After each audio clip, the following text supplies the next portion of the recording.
ladies and gentlemen, and welcome to yet another edition of Hello Pastor on Focus on Liberia. My name is Dennis Jar, and we are broadcasting from Atlanta, Georgia. In tonight's edition of Hello Pastor, we're going to be looking at Christian in business and exceptional customer service. Exceptional customer service. That is, how does a Christian business look like? What are some of the characteristics? And what is exceptional customer service? As always, your presenter is Reverend Dr. Chandler G. Freeman. Pastor, hello. Brother Dennis, happy Sunday. Hello to you in Atlanta. Hello, Pastor. We are always a pleasure to have you. I know I was away last week and or the last time, and good to be back. Definitely. Welcome back, Brother Dennis. Welcome back. My deepest sympathies to you. Thank you. Thank you. Yeah. We want to welcome all our viewers from across the globe. Hello, Pastor is where we discuss some of the thought-provoking questions in our community, in our world. What are some of the questions that are on our mind when it comes to Christianity? What are some of the things? Some of those questions have never been answered. Some of the questions have never been asked in the first place. Some have been asked, but the answer have sometimes nuanced or not addressed at all. That's why we take this time to address some of these questions. So today is about exceptional customer service. But Pastor, there are a lot of things happening in our community. And by I hope we have time someday for us to discuss them, right? A lot of things happening in our community, and what's happening is a voice such as Hello Pastor is missing. And so we are going to alternative sources, alternative places to hear and get counsel. And some of those places, Pastor, I can assure you, that's garbage. So some of the things that are happening in our community, and the questions are being asked, we want to be able to address them. The last time I told you about Wisa, who had a running with the law. Now Wisa went and pleaded guilty. Wisa pled guilty to the charges, and the sentencing is later in November. We also have another brother gospel artist who fell into something that, and the videos are all over the place. And then we have another brother who story came up in the news that he's being charged and found guilty for sexual assault of a minor. All these things happening in our community, and we are not getting the right kind of counsel, and people are reacting all kinds of ways. So, what do you make of that, Pastor? First of all, so that we can have time to a whole show to talk about it. Yes. So it sounds to me, Brother Dennis, that we will always have ongoing matters in the community. Yeah. However, Hello Pastor, the next Hello Pastor, not this show, but the next show, week after next, we will address these three pertinent community matters. What what happens to Wisa, the case of the gospel artist, and finally the case of the brother who was involved in sexual assault. For us to be able to give it our full attention, Brother Dennis, what we can do is our next Hello Pastor, it will be titled Addressing Pertinent Community Matters, and then we'll be able to delve in it to hear what God has to say on the matter. Thank you. That will be good. I have gotten calls after calls say, Pastor got to address this. In fact, yes, one of your listeners threatened, say, I will go on there and make noise because one of the pastor congregation has fallen, and you can play a blind eye to it. Oh no. We have something to say. We have the word of God. And so we are not trying to avoid, we are not ashamed of the gospel of Jesus. We would never avoid speaking when we need to speak. So we're going to take our next show and address this. We would definitely do that. Thank you. Again, if you just joined us, this is Hello Pastor. This is where we discuss issue about Christianity, the Bible, living as a Christian, there are some questions, a lot of questions that we have, and we have some today. And this today is about a session of customer service, but the customer service most of the time in business. Pastor, I want us to start from the very basis. Okay. Should Christian be involved in business at all? Yes, brother Anytime I think Dennis, of that's a business, good think of question. somebody croaking somebody. How does a Christian business look like? Okay, brother Dennis, I like the fact that you asked that particular question. But that particular question, brother Dennis, is a basic, is such a basic question. Because, brother Dennis, if I can refresh your memory and the memory of our audience, God says 6 days you shall labor and do all your work. And so, brother Dennis, that is business. That is from the beginning. In Genesis chapter 2 said, God didn't send rain because there was no man to cultivate the garden. And so taking care of the garden in Genesis chapter 2 was conducting business. We as Christians can be involved in business. But brother Dennis, this is what I like to do now. Let me nuance something for you quickly, brother Dennis. Okay. I want you to pay attention to this because it is important that I nuance something. This is the question, brother Dennis. This is the fundamental question. What is a Christian business? Okay, so brother Yeah. Dennis, number one, you can go into a store and you hear the people playing. I have been to a car dealership and I have heard the people playing Christian music in the car dealership. I have been to an African store, brother Dennis, and I've heard the people play gospel music. So this is the question. What makes a business a Christian business? Is it the fact, brother Dennis, that when I went into the African store, it's a Christian business because they were playing Christian music? Is it a Christian business because the owners of that business are Christian?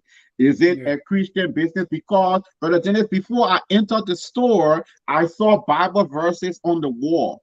What Right. actually, what brother Dennis, I saw the person saying Jesus is dope. They were wearing a Jesus is dope t-shirt. Yeah. If I wear a Jesus is dope t-shirt, brother Dennis, does that mean that my business is a Christian business?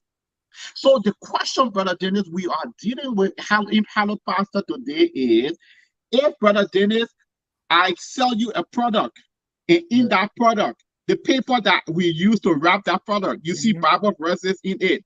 Does that make a business a Christian business? Or because, brother Dennis, you came to my business and I was playing Christian music, contemporary Christian music? So this is Yeah. the question.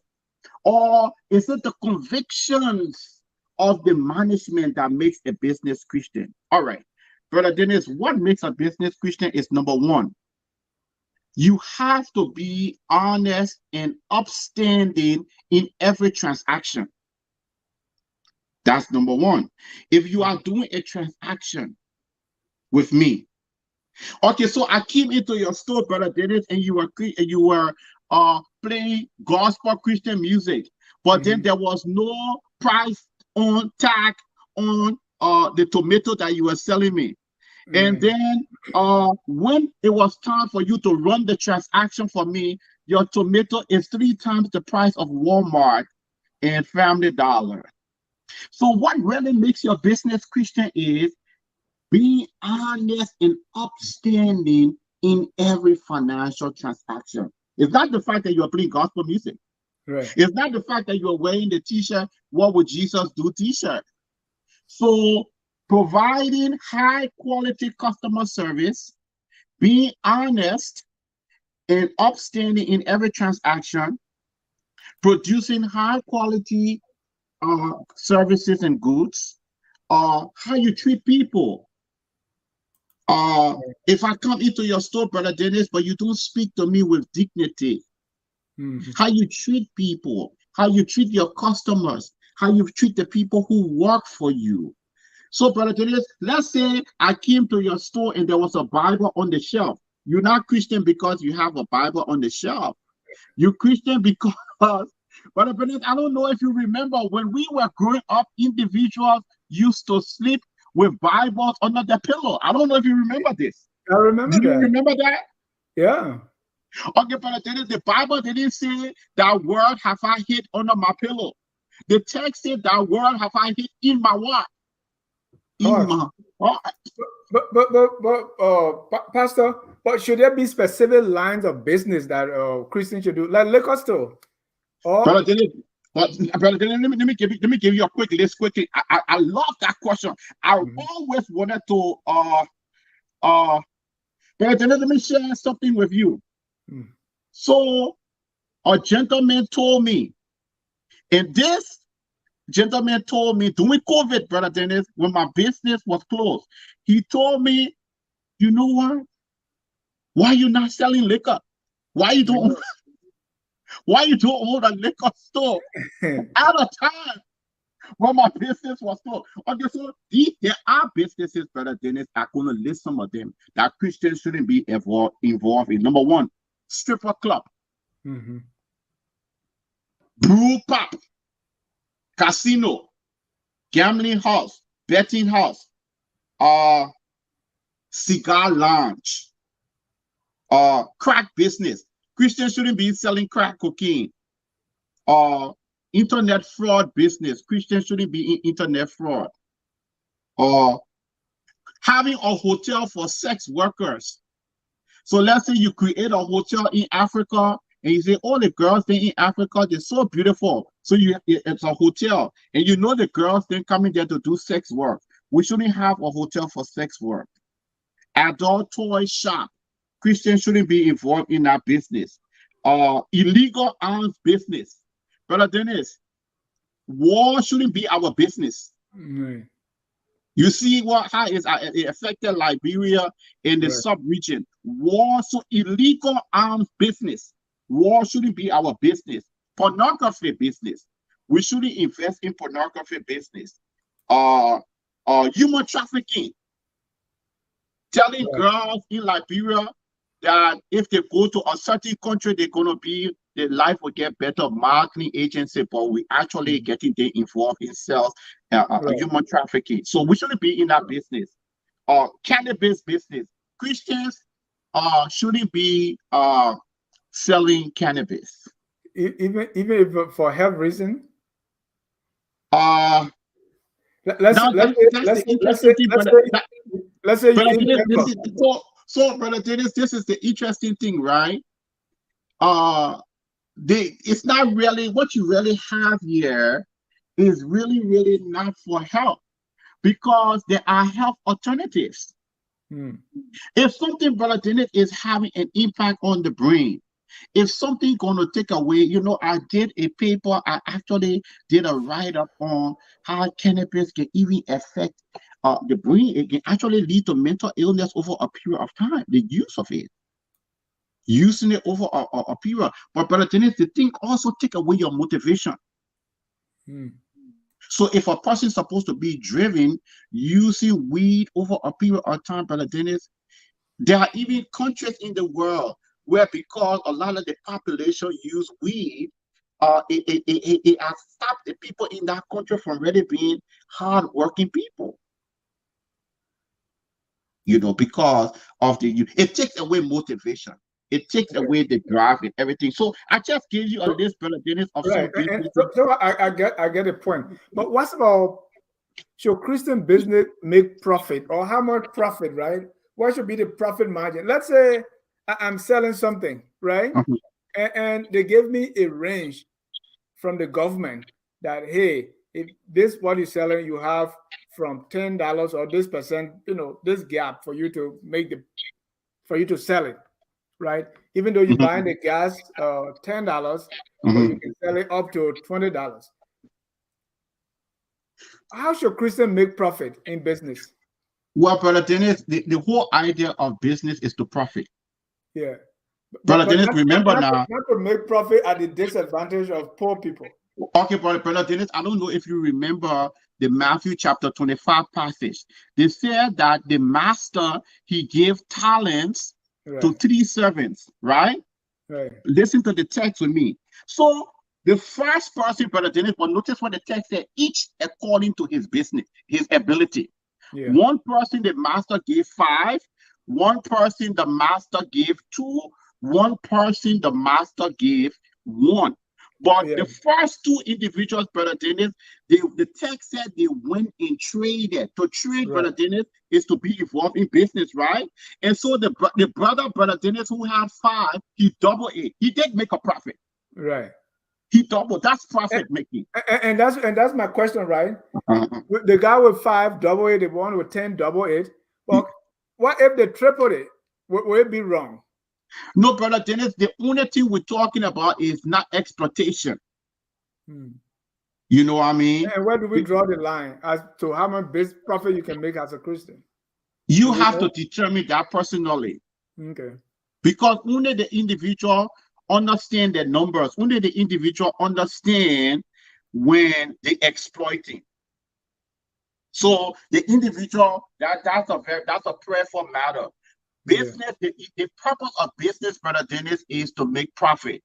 That's why you go into business. You don't go into business to not make money, but at the Yeah. same time, you have to make sure that uh you're not exploiting and everything. But that's Right. important. Mhm. Right.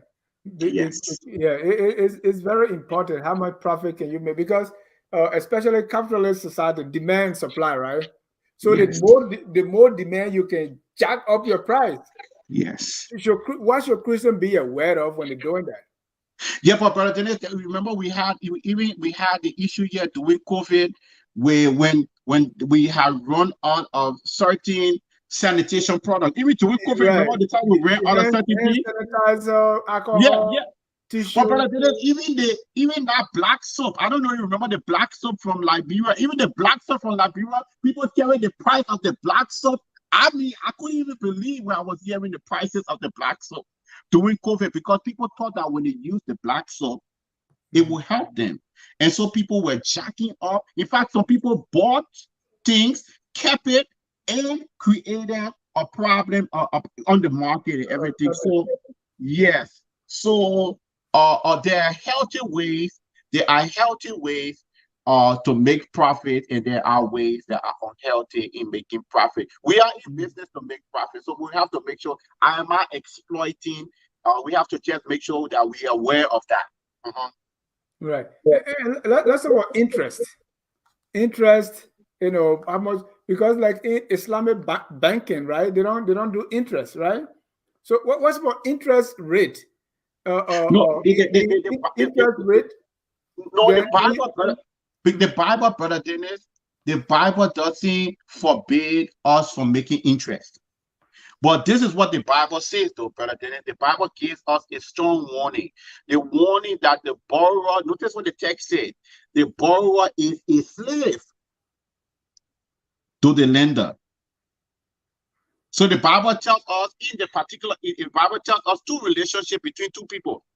The Bible says there are individuals who are lenders, Brother Dennis. There are countries that are lending countries.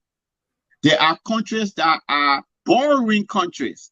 There are individuals that are lending individuals, and there are individuals that are borrowing. So the Bible tells us that in the relationship between lending countries and borrowing countries, the borrowing countries will be the slaves. In the relationship between lending people and borrowing people, those who borrow will be. But the Bible gives us a warning, though. But the Bible doesn't forbid interest, because when the person lend you, the person comes up with what the interest should be.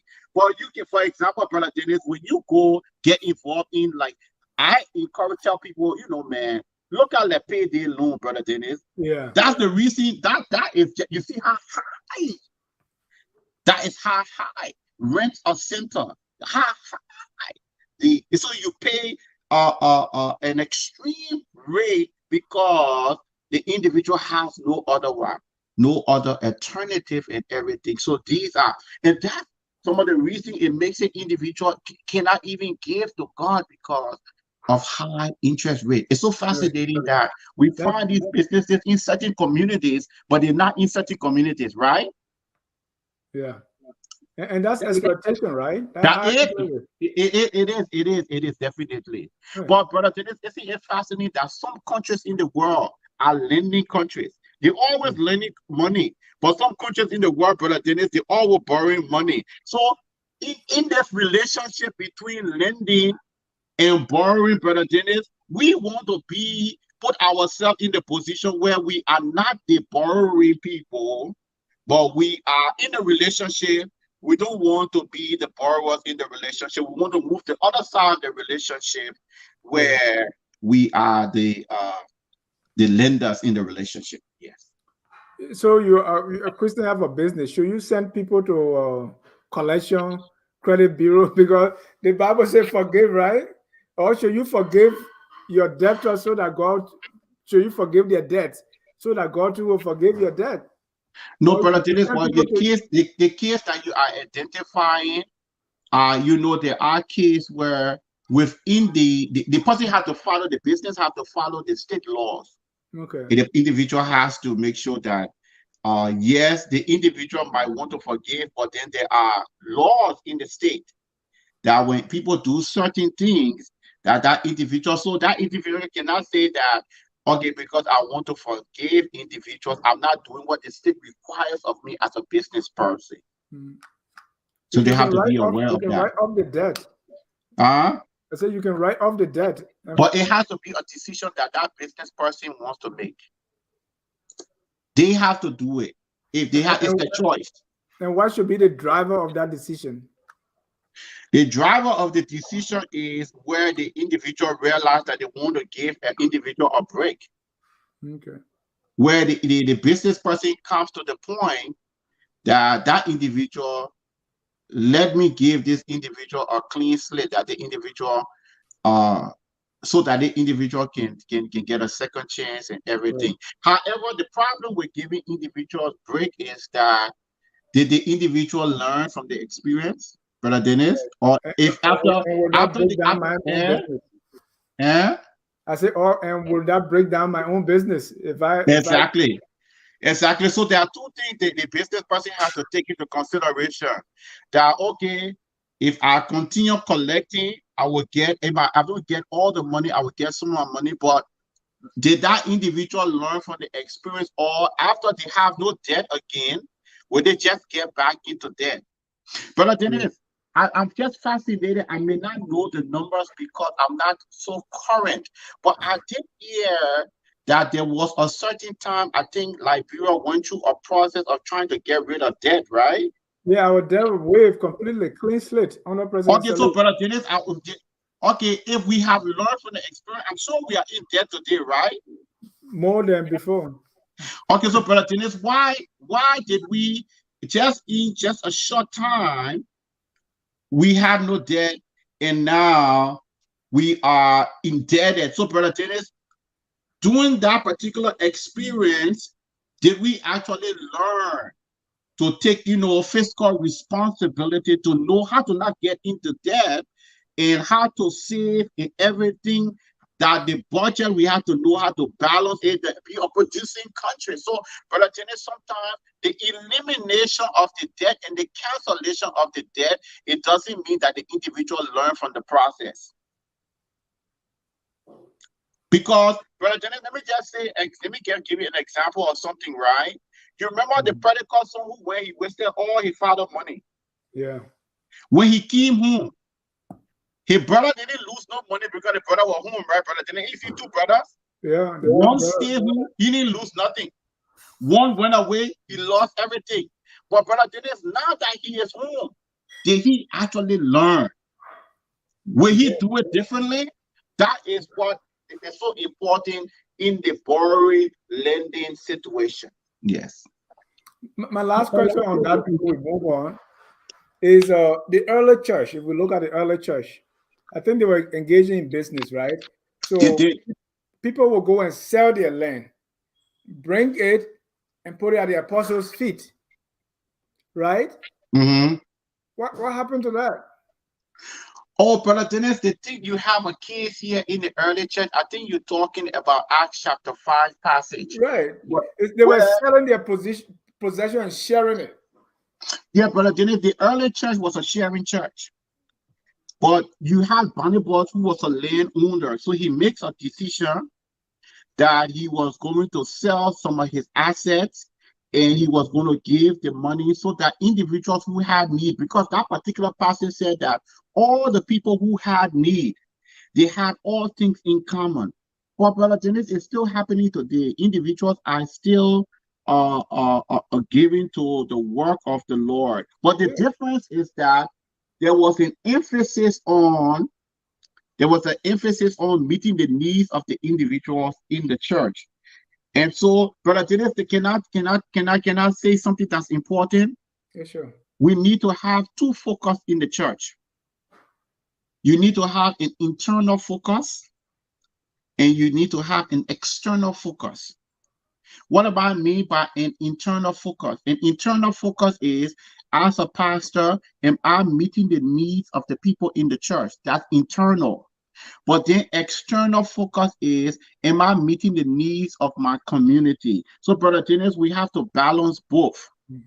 Because, Brother Dennis, suppose you have a soup kitchen in the community, but somebody in your church needs a soup.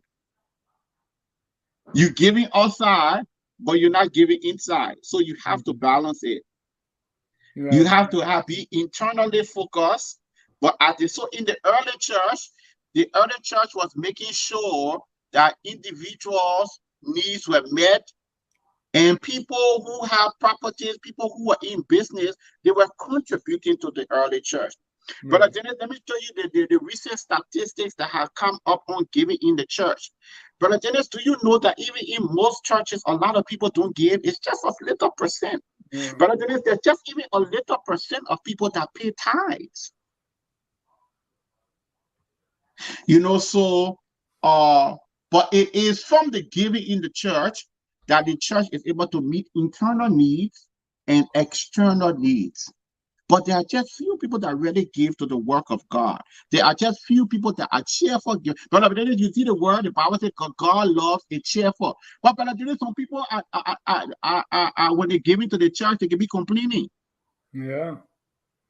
But Brother Dennis, listen to, they did come to Hello Pastor to ask them to pray for them to get the job too. But time to give to the work of God, they say that they will keep all for themselves. But only when they run into problems now, they come back. Yeah. How do you call that kind of attitude towards the work of God? I heard a story where this guy was making $100 and he was paying $10 that he was okay with it. So he went to the pastor prayed, and he started to make 1,000.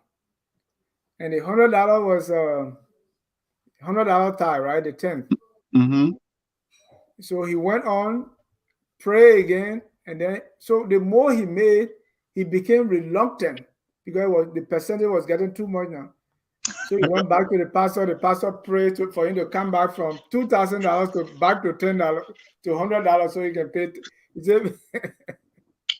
Brother Dennis, let me tell you something. Let's look at the numbers.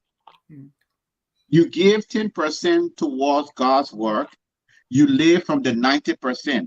You save 10% and you live off 80%. So 10% you give into God, because God is the giver of everything. Because, Brother Dennis, think about it. When you pray for God, I don't know what your prayers are, but I know what my prayers are.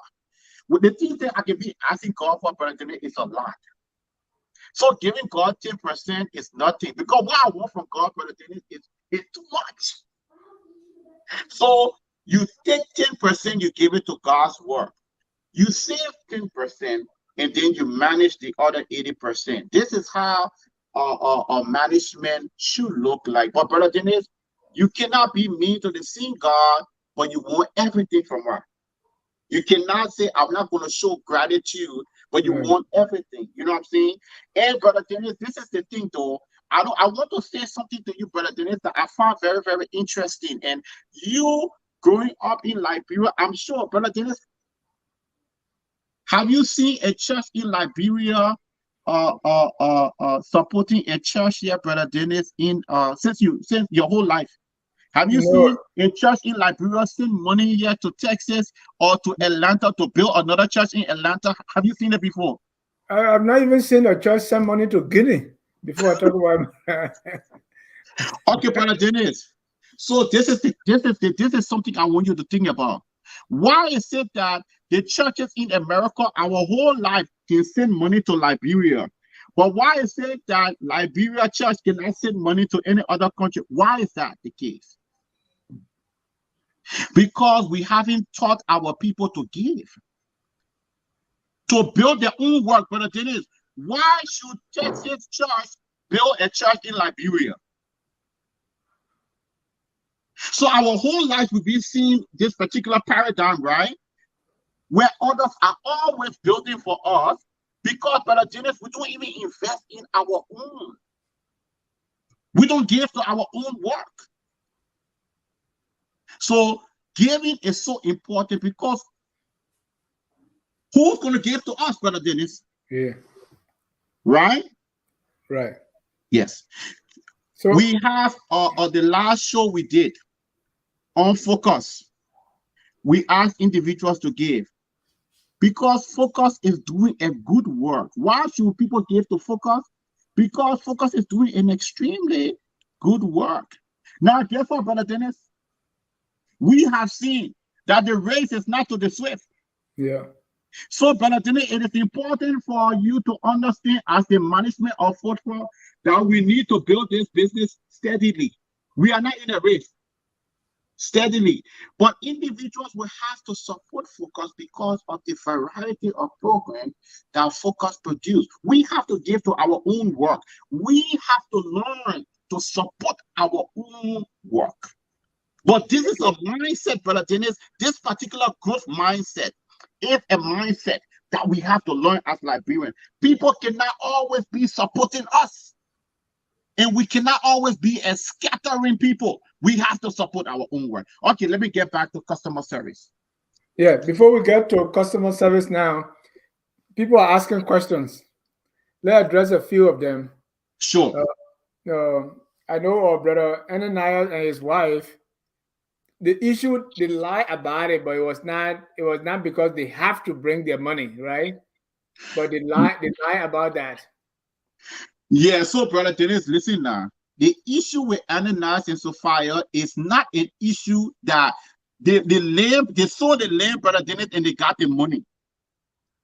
But when they came to the church people, they told the church people that all the money they got from the land, they brought it to the church people. They didn't have to do that, Brother Dennis.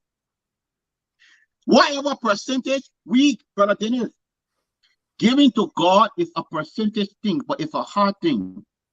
You can decide that I will give God incrementally and grow in that particular process. You could say, I will give God from my job. If God bless me with a business, I will give God from that business. If God bless me with a hotel, I will give God from that particular hotel. You're growing in your giving to the Lord. Ananias and Sophia, Brother Dennis, they came to the church apostle and they lied. They say, all the money, Brother Dennis, they got from the land, they brought it. But that was a lie. They didn't have to do that. Right. They were just supposed to come to the apostle and say, we took a percentage. We kept a percentage for ourselves, but we decided to give God a certain percentage. The problem with Ananias and Sophia was lying to the Holy Spirit, because they wanted to front in front of people. But this particular behavior is what we call fronting. Fronting is to let people believe that you're giving to the work of God when you are not one. Right. And I think the apostle too overreacted. No, Brother Jenny, it wasn't the apostle that overreacted. The apostle didn't do anything. God is at work, because God is interested in people fearing him. But as a result of that act, it wasn't the apostle, because the apostle didn't even know what was happening. They say, you didn't lie to us, you lied to the Holy Spirit. So God, in his sovereignty, Brother Dennis, decided that the church must fear him. The Bible says the fear of the Lord is the beginning of wisdom and understanding. Brother Dennis, fear of God is the beginning. If individuals fear God, then certain things will not be happening. All right. So we're talking about, I was in our church on the refugee camp in Guinea. So we asked, we're talking about the line of business Christians should do. So we said, if a Christian is a sex worker in the church, should that Christian tie on the money? And the Brother pastor Dennis, the told us, Christian shouldn't even be a sex worker. yeah. But I mean, let me say, member of the church is a sex worker. Should that Mhm. member tie on the money? And the pastor said, if you tie, we'll take it and eat it, but God will not bless you. Brother Dennis, they can the pastor can advise that person to find a different line of work other than the sex work, because the sex work, Brother Dennis, is so dangerous. Right. But can you, let's say we're talking about, you talk about one of the businesses should be in is like a strip club, right? That So they know, I said that the Christian should not. yeah, should not. So Uh-huh. what if, so River says, what if the Christian doesn't own it, but there's a Christian who works there as a bartender to support his or her family? Is that acceptable? No, I won't recommend anybody working as a bartender in that particular environment. I will not recommend it. I will recommend other kinds of job, but I won't recommend that particular kind of job. Yeah.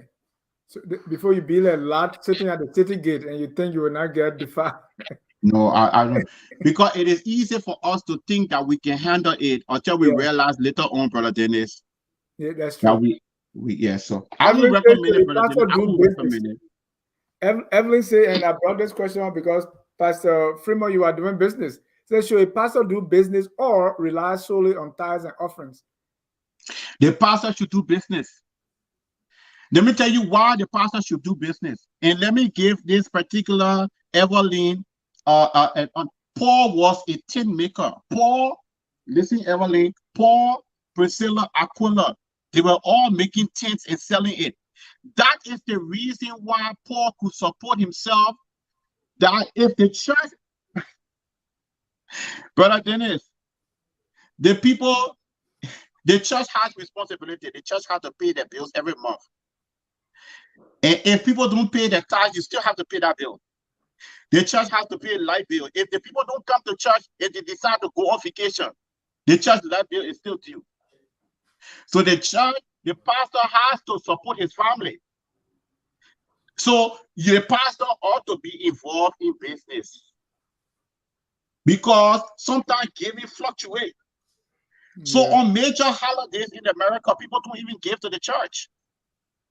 The people can be buying clothes. Right. Summertime, the people can be going on vacation. Certain time, Brother didn't look at the giving trends. The giving can be so what? So low. Because you think Thanksgiving time, you think the people are giving God Thanksgiving offering, right? No, you got to do it to Turkey.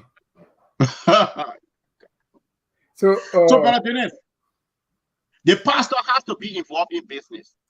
True. To be self-supporting. Hamilton said the overarching purpose for doing business from a Christian perspective is first seen as a way to serve others. Making money or profit is secondary. Every business is a service. So we're not eliminating the service. We're not telling him that a service is not involved in the process. That's why my show is on exceptional customer service. But at the same time, that particular service has to be supported financially. And this person needs to understand, whoever is asking me, Hamilton, this question, nothing is wrong in making money. Something is wrong in making money the wrong way, but nothing is wrong in making money. So healthy notions concerning money. The first thing, Brother Dennis, we have to help individuals to understand is mindset. They say the love of money, they didn't say making money, is the root of all evil. Yeah. Whatever attitude you have with money, wrong attitude towards money, but not making money in itself. So in order, we have to start first with healthy mindset concerning money. Because Genesis chapter 2, Brother Dennis, they say the gold that was in one of the rivers in the Garden of Eden, and that time the currency was gold was its currency. They said in Genesis chapter 2, they said the gold that was in the water was good. And so the person, Hamilton, needs to have a healthy mindset. He needs to provide quality service, and he still needs to make a profit so he can grow the business. So nothing is wrong in making money. Thank you. Thank you. That's a good segue to our topic for the day, which is exceptional customer service. Yes. What is that? Number one, customer service, Brother Dennis, is the support you provide to the customer of the or the client before and after. So it's not customer service, it's not just the transaction, right? It's not when I just ring your thing you came to bring at the cash register. Customer service is how I treat you before you buy. Customer service is after I treat you when you buy. Customer service is how I treat you after you buy. So you the support so that we can make the process of transaction easy and enjoyable experience. So customer service, Brother Dennis, from the time the individual enter your store, how you welcome the individual, that customer service. Even in the church, Brother Dennis, we're supposed to be doing customer service. Brother Dennis, why you think the Bible said greet one another? And you saw what Paul said, greet one another? With a holy kiss. With a holy kiss. We gotta include a kiss. Okay, Brother Dennis, but listen now. Now, let me contextualize, because I want nobody to go be somebody because they try to kiss somebody's wife or somebody's husband. But in that particular culture, that's how they did the greeting. But in our culture, Brother Dennis, we have to greet contextualization of the biblical text now. So the way how we greet people, but the whole idea is when people come to church, you welcome people to church. I'm so happy to see you. So the church ought to be very, very warm because of Christian fellowship. What Paul is saying is that the way you know that the church is warm because of our Christian fellowship, it should be when I come to church, Brother Dennis, I should feel welcome. Even when I come into your store, if you have an African store, you have a convenience store, I should feel welcome. The greeting of the individual is how welcoming you are to the individual. This is what customer service looks like in public. So, how you treat the person before they buy, how you treat the person when they're buying, how you talk to the person requires dignity. And after you treat the person after they buy, that's what customer service entails. So if you put Bible verses on the wall, really that isn't it. But Brother, even if you put Bible verse on the wall, but you're not treating me according to the Bible verse. You say you put a Bible verse about kindness, but you're not talking. You rash one. Right. No.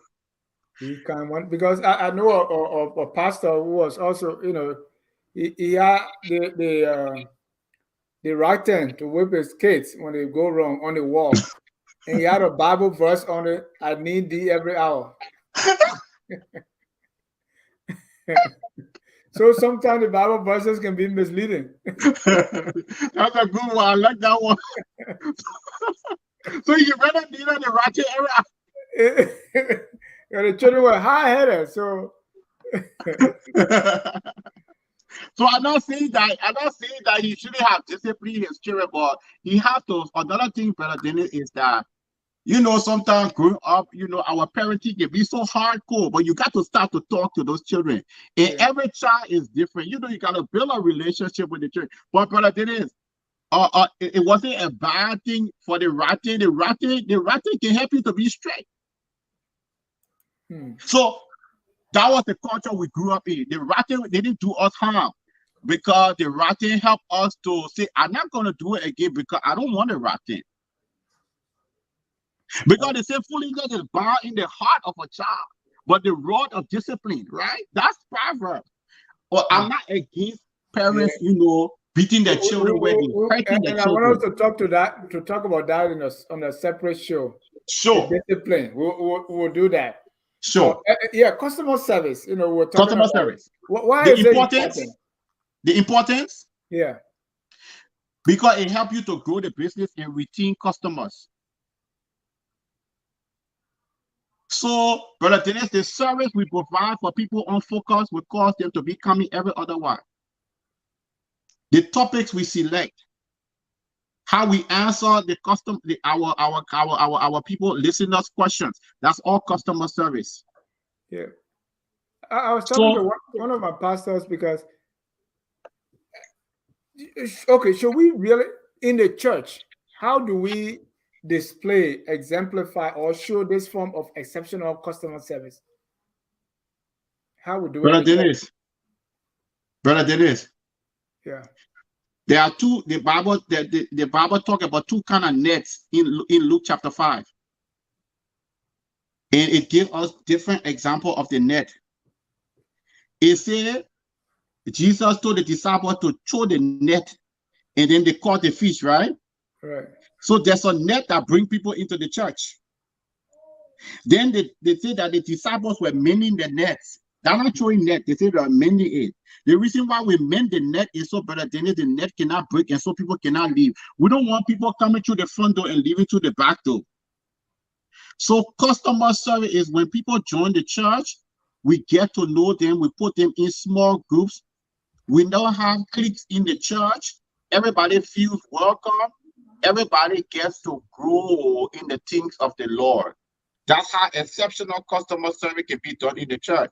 The ushers greet people. You know what I mean?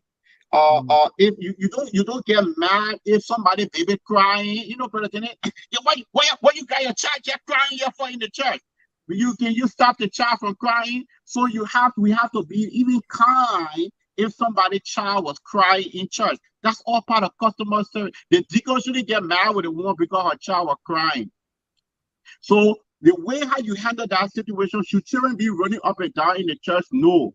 But you can talk to the children in a way where, okay, go to children's church because you got plenty of energy. So that's part of, so people not coming through the church door and leaving through the back door. So the reason for good customer service is to retain people and to grow the church, even with a business. And that requires skills. Very, yes. But where we get that from? We get it from the Bible. Be kind to one another. Love one another. Some patience is one element. Interest, developing an interest in that person. Brother Dennis, the woman came at a well, right, to get her water. And Jesus saying he developed an interest in her. That's customer service. She was shocked that Jesus even talked to her. When somebody come in your store, Brother Dennis, just the interest you show, how your day going. It's an interest. Even when you're talking to somebody, a client on the job, the interest you show in that person, Brother Dennis, is a skill. These are what we call interpersonal skill. And this is, Brother Dennis, this is not IQ I'm discussing with you. I'm discussing EQ with you, emotional intelligence. Brother Dennis, you can be cerebral, have a high IQ, have a low EQ. Your emotional intelligence low. We need to have both, right? Let me talk, Brother Dennis, about some good customer service skills: persuasive speaking, clear communication, self-control, effective listening. If a person, Brother Dennis, don't make fuss with the person if the person told you that this is the price that they saw for the chocolate milk. Yeah. But if that's the price on the chocolate milk, Brother Dennis, listen to that person and then give the person the price until you go back next day and change the price. So effective listening, taking responsibility, those are good parts of it. It's something we learn. You can learn it, yes. In school or where? How? Brother Dennis, if you want to run a business, going to school is just theoretical. You saw it in Liberia. The Lebanese children, after high school, they went to owning businesses all over Liberia. Certain tribes in Liberia, and then they become big business tycoon. It's not learning it in school. It's getting a mentor, working with a person who in that business. The best way to learn a business, Brother Dennis, if you want to learn how to operate a store, volunteer with a person who has a store. Right. You can say, oh, my father didn't have a store, so oh, poor me. But Brother Dennis, if you knew of a decent person in the community that got that store, go and volunteer some hours there. But don't go and open a store, Brother Dennis, just based on theory. You don't even know how to do inventory. You don't even know how to operate the cash register when people coming in fast. You don't even know how to know what goods are selling all the time. So the best way to learn a business, Brother Dennis, is not by getting classes in the university. It's to be with a person who's running a business. To learn from that person, let that person mentor you, is the best way to learn from a business. Do we have some of these exceptional customer service examples in the Bible? Yes, we do. Let me give you an example. For example, we have Lydia in the Bible in Acts chapter 16, verse 13. We have example of Lydia, and then yes, she provided excellent customer service. Or let me give you an example. John chapter 2, excellent customer service. The people say, Brother Dennis, that the wine that you have given to us is better than the first wine. Brother Dennis, they're not excellent customer service when Jesus turned water into wine. Look at the review, Brother Dennis, on the wine. They said, Brother Dennis, listen to what they said. Why did you keep the best wine for the what? For the last. Brother Dennis, but if Jesus had not done it, the wedding was going to be a what? A blunder, right? Flop, yeah. Everybody was going to be, Brother Dennis, talking about those people. We came to their wedding, and guess what happened? All the news they be making, they went out of whack. Yeah. So what Jesus did is not just a miracle. It was also excellent service that Jesus provided for those couple. So this is what I'm saying. When the shortage run out, we have to know that Jesus can help us to make our shortage in our life unnoticeable. Because there are some things, Brother Dennis, let me teach you this text. There are some shortages, Brother Dennis, you don't want people to know that there's a shortage that's happening. So people never found out that there was a shortage because Jesus made the shortage an unnoticeable shortage. But he provided excellent customer service. Yes. Wow.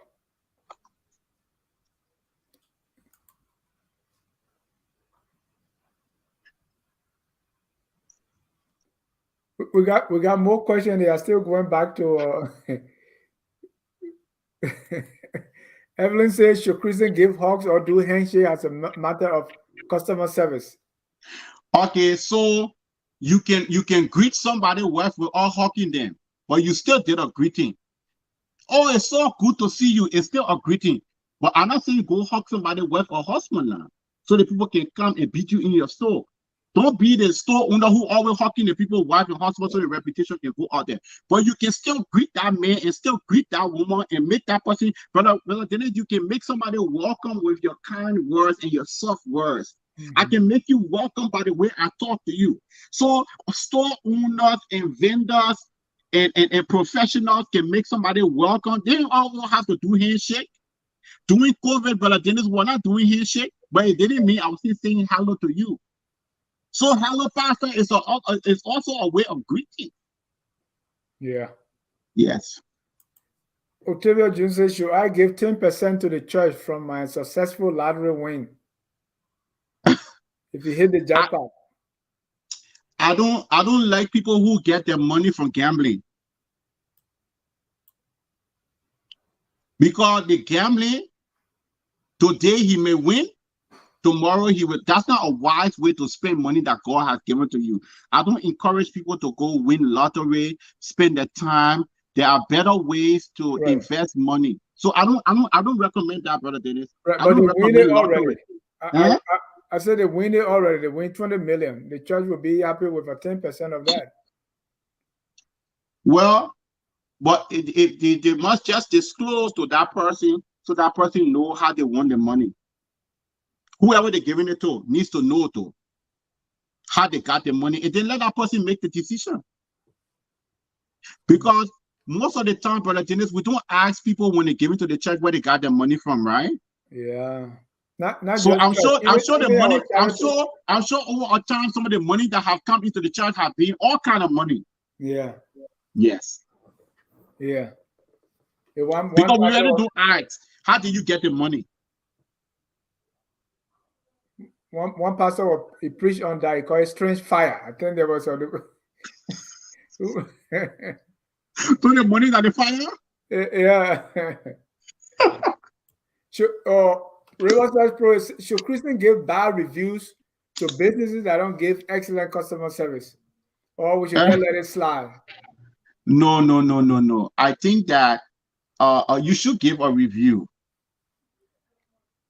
And then you give a review has nothing to do with if the business is Christian or if the business is not Christian. I'm not saying that Christians shouldn't give you. Am I telling you? Am I saying that you should go into a business bathroom that is not clean because the people say the business bathroom should because the Christian? No, the Christian people should clean the bathroom. The Christian people should give you fresh food. If the Christian has a grocery store, their food's supposed to be fresh. So you give reviews if the person is Christian, the person is not Christian, because you're giving the review not based on the identity of the individual. You're giving the review based on the service, the products, and how the individual. So Riverside Pro should go ahead, Brother Dennis, and give his review, regardless of the fact that he knows the person. And then guess what's going to happen? If that person get the review, Brother Dennis, and that person can make the adjustment, that person will be able to grow. Right. And the way Riverside asked the question, should I give bad review? I think the review should be given out of, honestly, right? Yes. Don't give it because you are angry and you want Yes. to say something and then you are using all the word, but give a feedback, that is honest. Yes. But don't give a feedback to hurt it. If Riverside Pro is trying to hurt that business, then I don't recommend it. But Riverside Pro must also understand that if something happened when he went to a particular business, that the Riverside Pro is not perfect. So every businessman is not, I've been teaching this lately, it's not a finished product. Nobody is infallible. Every business person is growing and learning and, and everything. So the Riverside Pro go to that person and tell that person before he gave the review, I came to your store today and this is what don't start giving that person personal feedback, Brother Dennis. But don't do a review as a way to harm that person when you really never even pick up the phone and say, man, I came the last time and the chicken was cold.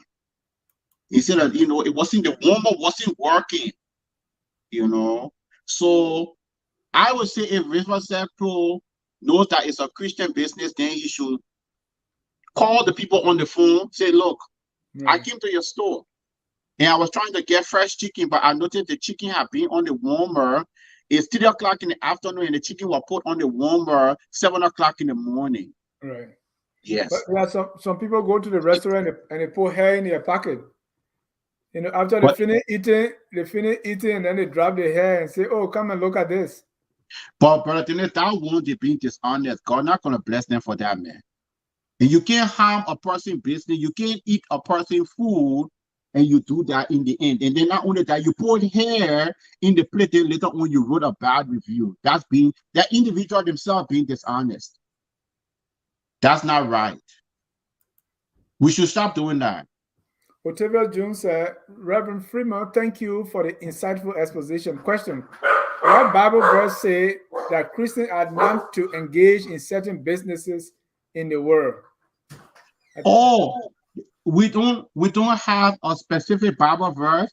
We just have the collective commands of God. Mm-hmm. So, for example, if a verse tell you or to respect, love one another, right? So they say we should love one another, but when you go, and human trafficking is not loving one another, right? Right. Because you are harming somebody. So the way we come out with the principles and the guidelines is based on the word of God. If God said we should love one another, you go engage in, Brother Dennis, human trafficking, you know that's not the exhibition of love. And in Proverbs it says false wits as an abomination to the Lord. Yes. So, that's just an example. Proverbs chapter Proverbs chapter 11:1 and Proverbs 16. That is an example of not being dishonest in the business, Yeah. Yes. But sometimes you want to get ahead. They call, we mention the rice bowl, they go and punch in it. So it doesn't really represent. Well, let me call on our callers. If you want to join the conversation, we want to put the number is on the screen there. Before that, you can also donate to Focus on Labrador so that we can continue what we do here. Uh, but if you want to join the conversation, the number is right there in the ticker. You can call that number. That's 605-313-6004. The code is 791-403 #. So call that number and be part of the conversation. Yeah. No, so 605-313-6004. Code is 791-403 #. Still on exceptional customer service.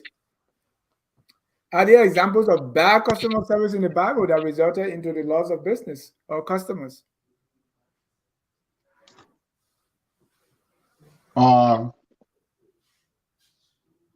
Yeah. So I talked to you about like for example, we had leaders, Brother Dennis, who didn't understand that their job was to provide customer service to the people who they were serving, right? Yeah. Let me give you an example. That's why effective listening is so important. Rehoboam, the people told him, they say the taxes that we've been paying during your father time has been so high. But Rehoboam, as a king, you have to understand that leadership is a service. Yeah. Leadership is influence. The people came to the Rehoboam, they said, Rehoboam, the taxes that we pay under your father is too high. So instead of Rehoboam effective listening as a leader, listen to the plight of the people to be able to help the people in the welfare of the people.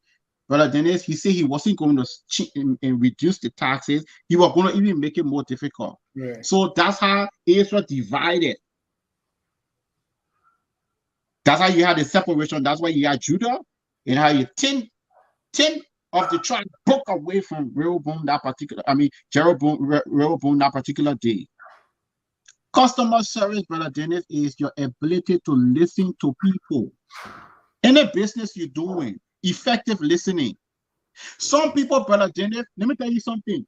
Liberia will be a wonderful country if the leadership can listen to the opposition and fix it. If the opposition say the rule bad, Brother Dennis, and I fix the rule, who will be looking good in the end? The leader. The leader.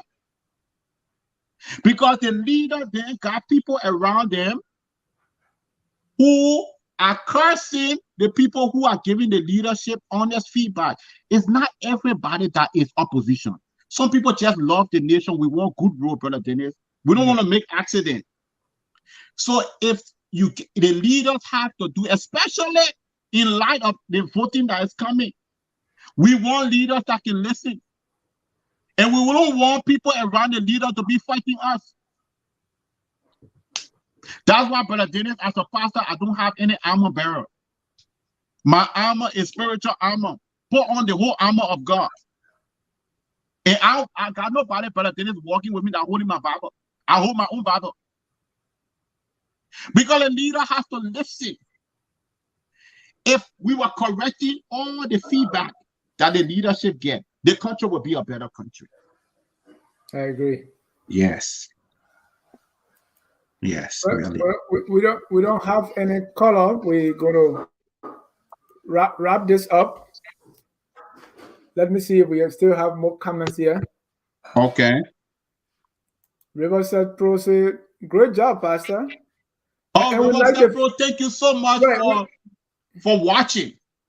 Right, and I want to stress this because most of our shows, people talk to me and say, "Oh, Dennis, you're doing a great job," but the reason they are not calling to say it because we are so accustomed to calling and criticize and say the bad stuff.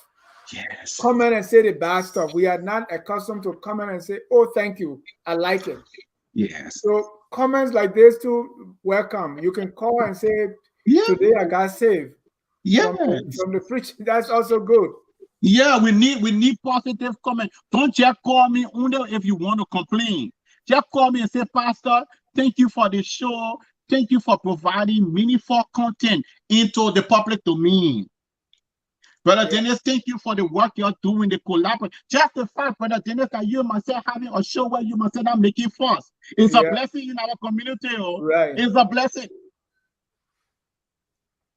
And just to add, even as we do the show and you see the chemistry, nobody will believe that we have never met in person. Exactly. That's a blessing. It's a blessing. It's a blessing. Evelyn said, should Christian give if pastor is mismanaging the money, the business? Okay, now I'm going to talk to Evelyn as a pastor.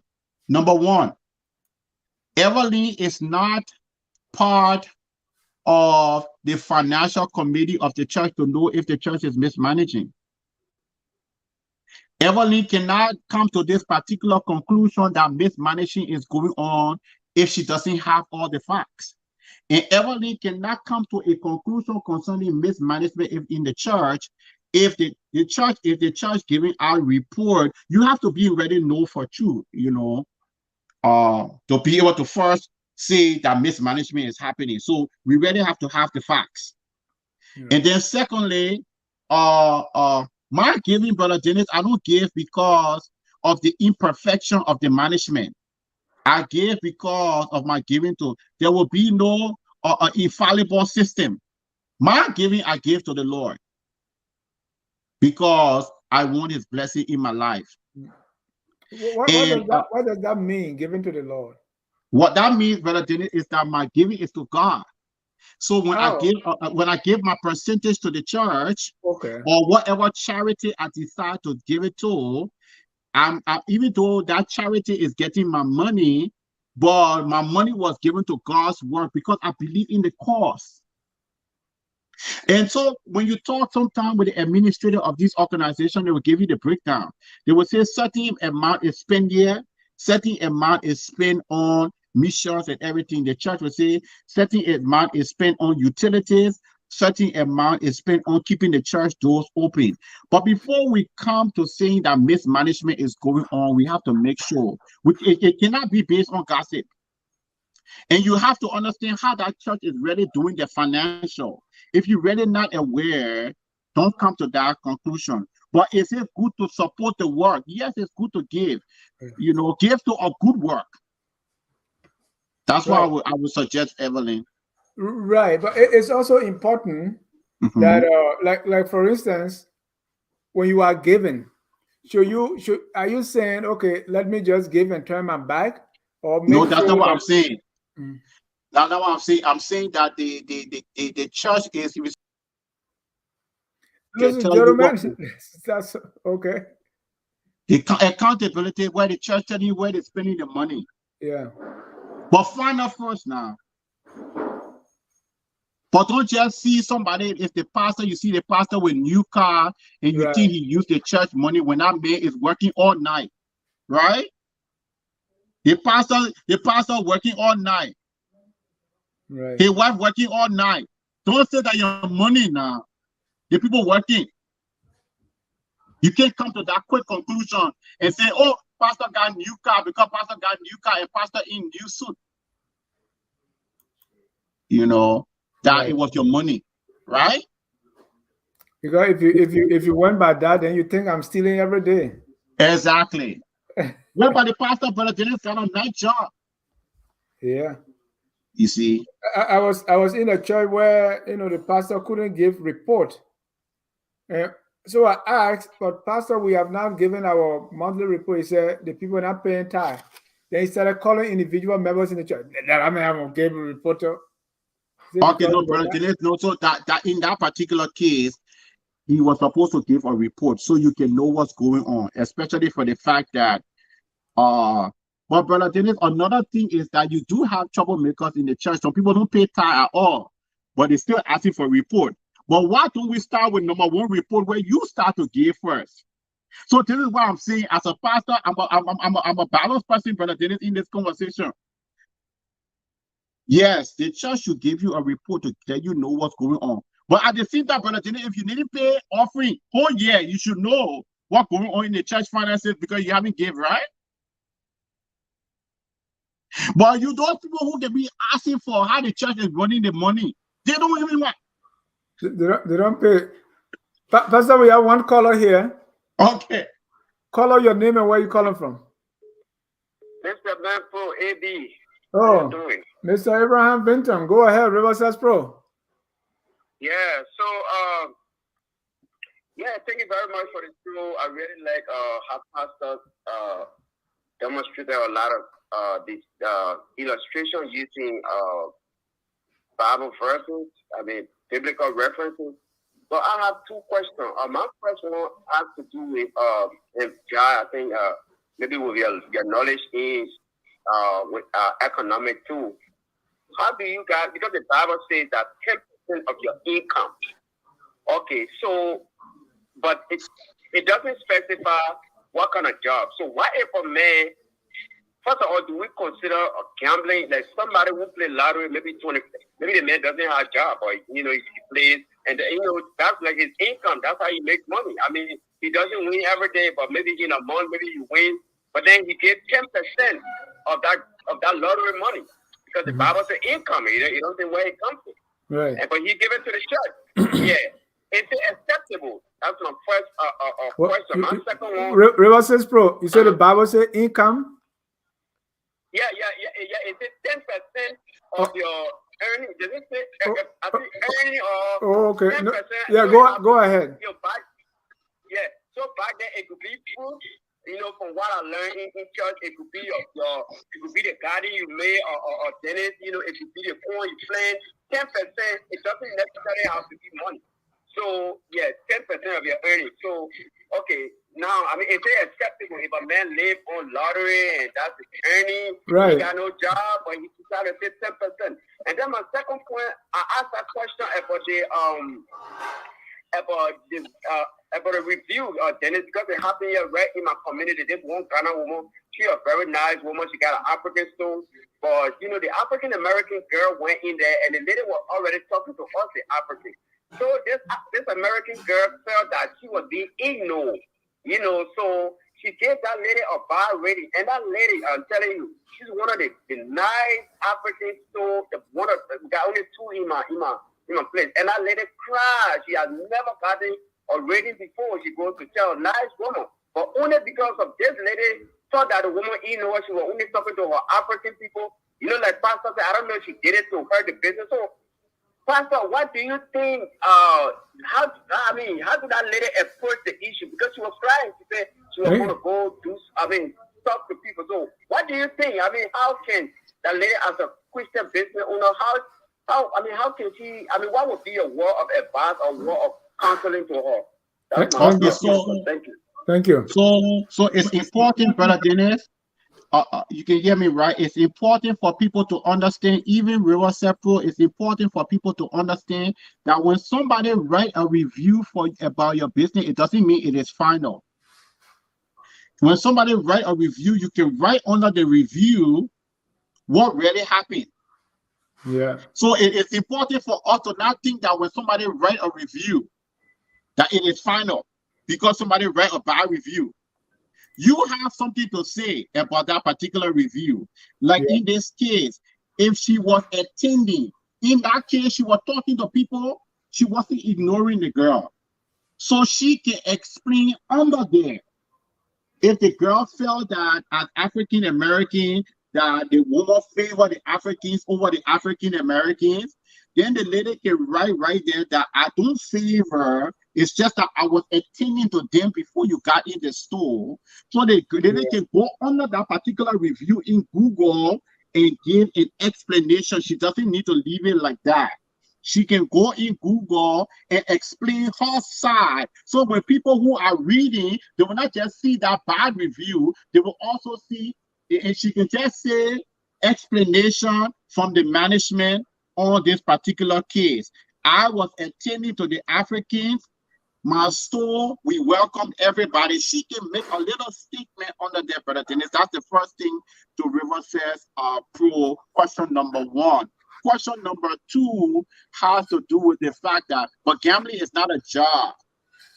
And gambling, the individual who is gambling, they're really not stable, because sometimes they gambling the money thinking that they will win, Right. and that money that And they not just gambling, gambling, that they Pastor, not just gambling, but any of the other business that we talk about, sex worker and the different kinds of business. The core question there is, if you get money from any of those wrong places, should you tithe on that money? What should be the no, response to that, or should you donate? well, brother Dennis, I don't want that kind of donations. I personally don't want that kind of donations.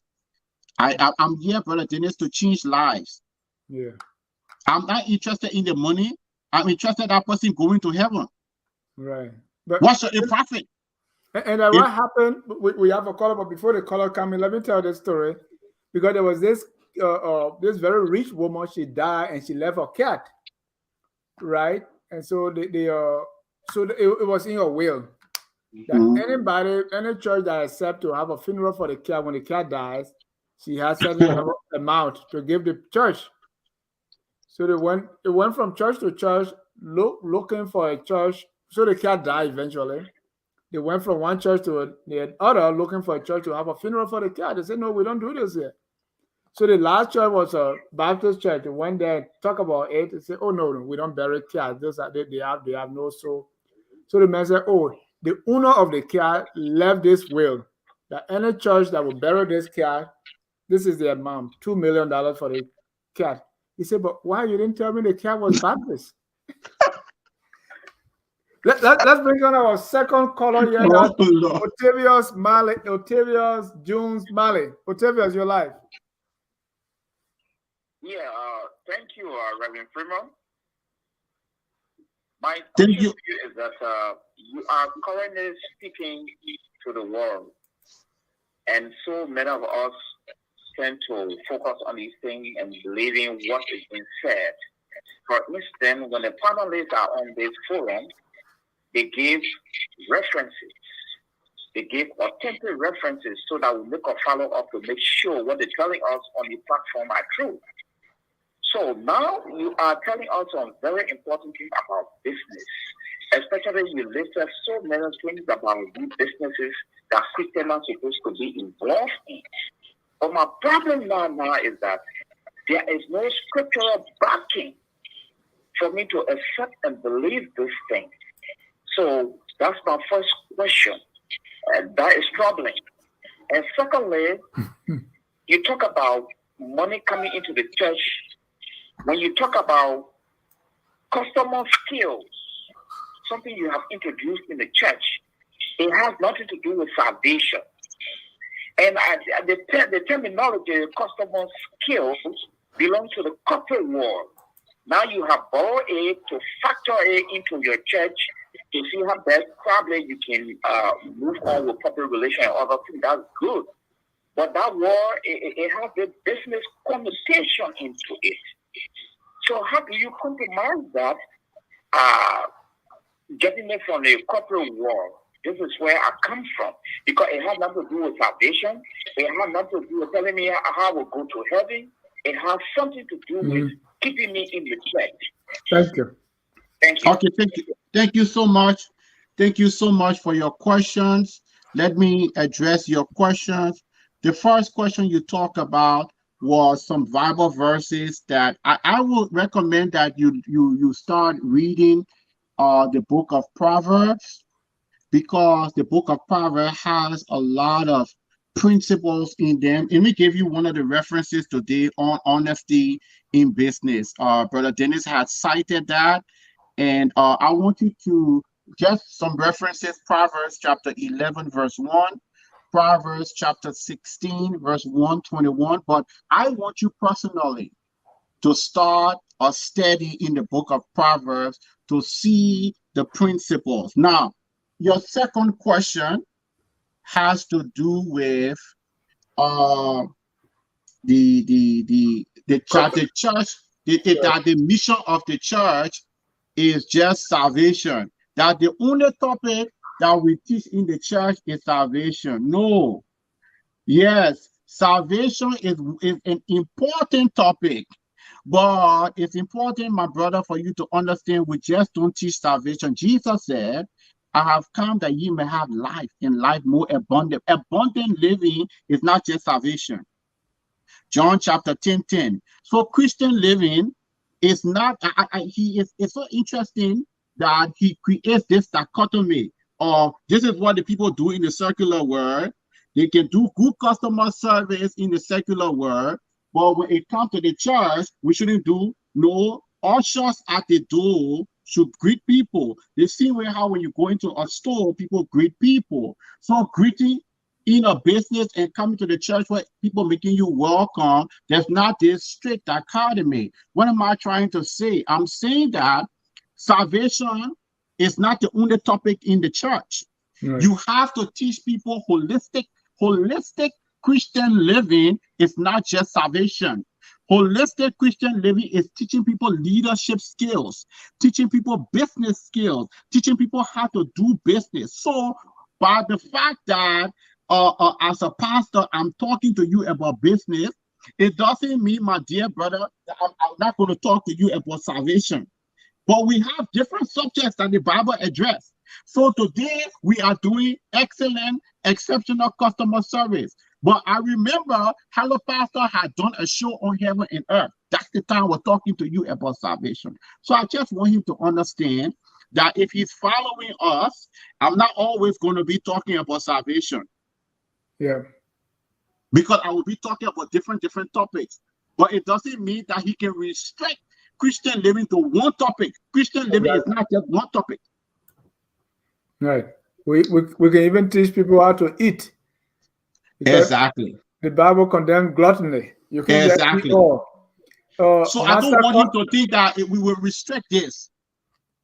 Yeah. Massa is not happy with my example. About the Baptist church, right? Yes. The pastor said, if you had told me the cow of Baptist, we don't have this long talk. Okay. Brother Dennis apologizes for you to call it the cat or Baptist cat. We will call the cat a cat. So I'm sorry, Massa. The cat is not Baptist. All right. Yes. Pastor, thank you so much for the excellent customer service tonight. Yes. Your closing. My closing, Brother Dennis, I want to close quickly with some practical examples. So, for example, the Chick-fil-A people, they say they're going to honor Christ, Brother Dennis. The Chick-fil-A people say they honor Christ by not opening their store on Sunday. When you go to the Marriott, they have a Bible. In fact, the Marriott people, Brother Dennis, they stopped. You cannot order pornography pay-per-view. That's the way they want to honor Christ. That's a business thing. This is why you can't order pornography in their hotel rooms. They have Bibles in their hotel room. Chick-fil-A say we'll close our stores on Sunday and allow people to go to church. George Foreman said that in order for me to live my Christian life, I will do no promotion for alcohol. The Wendy people say we have to treat the people who work for us with respect. These are just different examples of customer service practices that people say, okay, I've read the Bible, but how do I live out my Christian life? It's important for you to understand customer service is just Christian living when you're doing business. Yeah. We cannot try to truncate Christian living.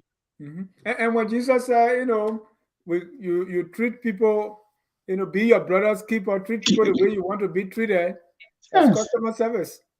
Yeah, but Brother Dennis, even the parable that Jesus tells, Jesus said, when the man, Brother Dennis, was robbed on the Jericho road, they took him to the innkeeper, and the innkeeper exhibit excellent customer service, right? Yeah. He helped. That was the inn, that Brother Dennis, in that particular passage, the inn is a business. The innkeeper was running a while, and he helped the man. So Jesus did talk about good customer service. It's just that you have the eyes, you have to have the eyes to see it in the text. But some people, Brother Dennis, only like for us to talk about salvation. They don't want us to talk about everything. The best book on business ever written is the Bible. There are uncountable biblical and ethical principles that govern our behavior in the contemporary business environment. In fact, more than half of Jesus' parable has something to do with business. I rest my case, Brother Hamilton. I thank you for the feedback. I like the fact that today, Hello Pastor, people are really engaging with us, Brother Dennis. We are making an impact. God bless you all. God bless you. And God bless, focus on Liberia, but God also bless Liberia. Yeah. And focus on Liberia. The way we give excellent customer service is we don't want to alienate anyone. That's why we cover all topics, and we are not biased. We want to be very fair so that we can service all political parties, all people of faith. So if you have any and you want to be part of it, please feel free, contact us. You have a show or you want us to interview or do anything, contact us. We don't discriminate. Although we have values, we have principles. There are certain things that we would not do that go against our core. Thank you for watching. I also want to tomorrow at 8 p.m. we'll have a debate right here, or EULA debate. So EULA is going to election next month. I think the 15th to the 17th going to be elections. So on Monday we're going to have the vice presidential debate. That's Monday at 8 p.m. I'll be here with my boy Anthony Sie, the political bulldog, and we're going to be moderating a debate between the two vice presidential candidates. That's Emmanuel Nambe and Minerva Grant. You don't want to miss it. Pastor, thank you very much, and want to appreciate our sister in the background. She doesn't like for us to call her name, but sister, we love you. We appreciate the work you are doing in the background. Excellent customer service as well. Thank you so much. And we want to thank our viewers, even those who will watch later. Always focus on Liberia, where we educate, we elevate, and promote all things Liberia. Until then, we close with our song that says, "We are all Liberians." Have a good night, and God bless you. We are Liberians.